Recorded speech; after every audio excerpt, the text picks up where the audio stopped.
સાબરકાંઠા જિલ્લાના પ્રાંતિજ ખાતે આવેલ નાલંદા વિદ્યાલય દ્વારા પ્રાંતિજથી પોળો ફોરેસ્ટ સુધી સાયકલ યાત્રાનું આયોજન કરવામાં આવ્યું હતું, જેમાં 3 વિદ્યાર્થીનીઓ અને 18 વિદ્યાર્થીઓ સહિત 21 વિદ્યાર્થીઓએ ભાગ લઈ 4 દિવસની સાયકલ યાત્રા બાદ પરત ફરતા સ્કૂલ પરિવાર દ્વારા ભવ્ય સ્વાગત કરવામાં આવ્યું હતું।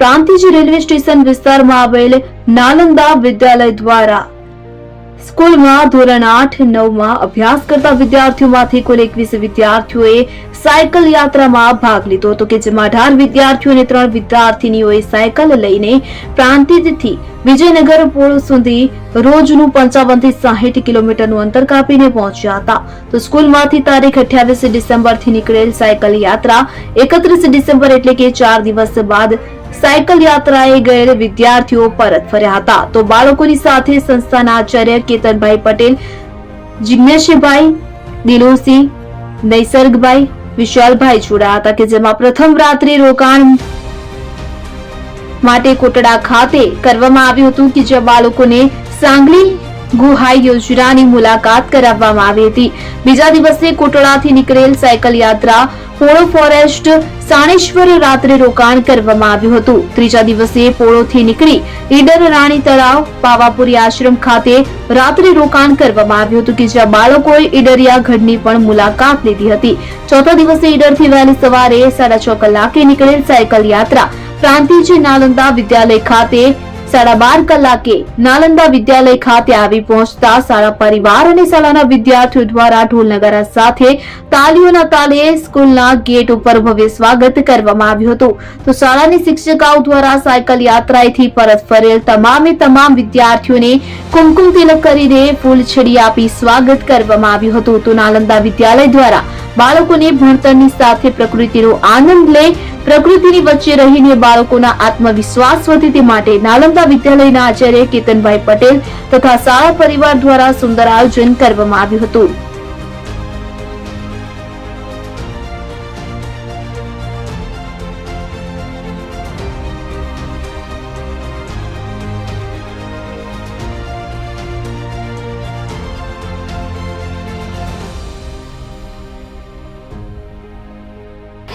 અમે નાલંદા વિદ્યાલયના વિદ્યાર્થીઓ ધોરણ 8 અને 9ના બાળકો અમે છેલ્લા 4 દિવસથી વિજયનગર પોળો પ્રવાસે ગયા હતા અને અમારી આ સાયકલ યાત્રામાં અમને ખૂબ જ મજા આવી। અમે વચ્ચે બહુ બધા મંદિરોની મુલાકાત લીધી અને ખૂબ જ મજા આવી। પછી અમે પોળો પહોંચ્યા, ત્યાં પોળો કેમ્પસ હાઉસમાં અમે ખૂબ મજા કરી। પછી રાત્રે જ્યાં રોકાયા હતા ત્યાં પણ ખૂબ મજા કરી। પછી અમે એક દિવસે રાત્રે અભરાપુર આશ્રમ શાળામાં રોકાયા હતા, ત્યાં બાળકો સાથે ખૂબ મજા કરી અને રિટર્ન થયા અને આજે અમે પાછા શાળામાં આવ્યા છીએ અને શાળાના બાળકોએ અમારું ભવ્ય સ્વાગત કર્યું છે। નાલંદા વિદ્યાલય પ્રાંતિજ અમે પોલો ફોરેસ્ટનું સાયકલ યાત્રાનું આયોજન કરેલ હતું। અમે 28/12/2024 થી 31/12/2024 સુધીની અમારી યાત્રા હતી। સૌપ્રથમ અહીંથી અમે શરૂઆત કરી તો અમે ઈડર મોટા કોટડા રોકાયા હતા સૌ પહેલી નાઇટ। બીજી નાઇટ અમે પ્રોપર પોલો ફોરેસ્ટમાં રોકાયા, જ્યાં અભાપુર શાળા હતી ત્યાં રોકાયા હતા। ત્યાંથી નીકળી અમે બીજા દિવસે ઈડર જૈન છાત્રાલયમાં રોકાયા હતા અને ત્યાર પછી અમે ઈડરથી પરત પ્રાંતિજ નાલંદાની અંદર પહોંચ્યા અને નાલંદાની અંદર અમારું સૌથી ભવ્ય સ્વાગત કરવામાં આવ્યું અને આ યાત્રામાં અમને ખૂબ જ બહુ જ મજા પડી અને બહુ જ સરસ એવું આયોજનથી અમે ચાલ્યા હતા।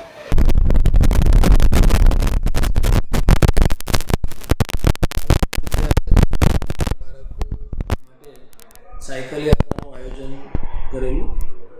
શનિવારે 28 તારીખે અમે અહીંથી નીકળ્યા અને પ્રાંતિજથી પોળો વિજયનગર કેમ્પ સાઇટ સુધી 100 કિલોમીટર જવાનું અને 100 કિલોમીટર આવવાનું, 200 કિલોમીટરની રાઉન્ડ ટ્રીપ બાળકોએ બહુ જ સરસ રીતે અને બહાદુરીપૂર્વક પૂરી કરી. અમને પણ પહેલાં એટલો વિશ્વાસ નહોતો આવતો, પણ 15 દિવસની પ્રેક્ટિસ, થોડુંક બાળકોનું ડિસિપ્લિનમાં રહેવાનું, સૂચનાઓનું ખૂબ સુંદર રીતે પાલન અને 15 દિવસ પહેલાં તૈયારીના ભાગરૂપે એકવાર મહુડી અહીંથી લઈને ગયા. 15-30 કિલોમીટર અમને ચલાવી સાયકલ અને આ વખતે શનિવારથી આજે મંગળવાર સુધીમાં 200 કિલોમીટરનો અમને એક રાઉન્ડ ટ્રીપ એટલો સરસ રીતે પૂર્ણ કર્યો. અને આ સાયકલ યાત્રાથી બાળકોના આત્મવિશ્વાસમાં ખૂબ જ વધારો થાય છે. જે વિદ્યાર્થીને કોન્ફિડન્સ હોય જ નહીં કે મારાથી આ થશે કે કેમ, અને એ સાયકલ યાત્રા પૂર્ણ કરીને આવે ત્યારે એનો આત્મવિશ્વાસ બુલંદી પર હોય છે. અને આ શિક્ષણ ક્લાસરૂમની અંદર અથવા તો 4 દિવાલોમાં પ્રાપ્ત થઈ શકતું નથી. વિદ્યાર્થીની અંદર પડેલી આ સુષુપ્ત શક્તિ બહાર નીકળે, હું કરી શકું છું, થઈ શકે અને બની શકે, આ એક વાત બહુ મોટી સાકાર થાય છે.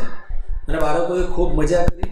પ્રકૃતિ એ બહુ મોટો શિક્ષક છે અને પ્રકૃતિમાં હરવું ફરવું એ ચરૈવેતી આપણા શાસ્ત્રકારોએ પણ આ કહ્યું છે કે ચરૈવેતી ફરતો જા અને ફરે તે ચરે.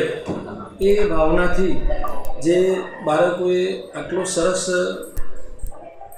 ટ્રેક પૂર્ણ કર્યો અને અમે વચ્ચે પણ જ્યાં ગયા ત્યાં જે હતું તે જોયું.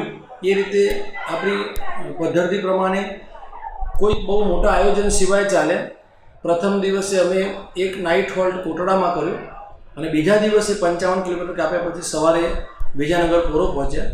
રિટર્નમાં અમે ઈડર રાણી તળાવમાં રોકાયા અને એ પણ બાળકો 50 થી 60 કિલોમીટર એક દિવસમાં મોર્નિંગના 4 કલાકમાં કાપી શકે, એ અમારા માટે પણ અનબિલિવેબલ હતું. એટલે ખરેખર બાળકોમાં પડેલી શક્તિ છે એ આવા કોઈ પ્રસંગો ઊભા થાય તો નીકળે. અને સાચા અર્થમાં વિદ્યાર્થી અને શિક્ષકનું બોન્ડિંગ થાય છે. જોડે રહેવાથી જે આત્મીયતા વધે, એકબીજાને ઓળખવાનો જે મોકો મળે અને એની પાછળ શિક્ષકનો પ્રેમ, બાળકો માટેનો ભાવ, આ બધું ખૂબ જ બોન્ડિંગ વધે છે. અને સાચા અર્થમાં એક સાહસ યાત્રા બાળકોએ બહુ સારી રીતે પૂર્ણ કરી. એ બદલ અમારી સ્કૂલના બાળકોને હું ખૂબ ખૂબ ધન્યવાદ આપું છું.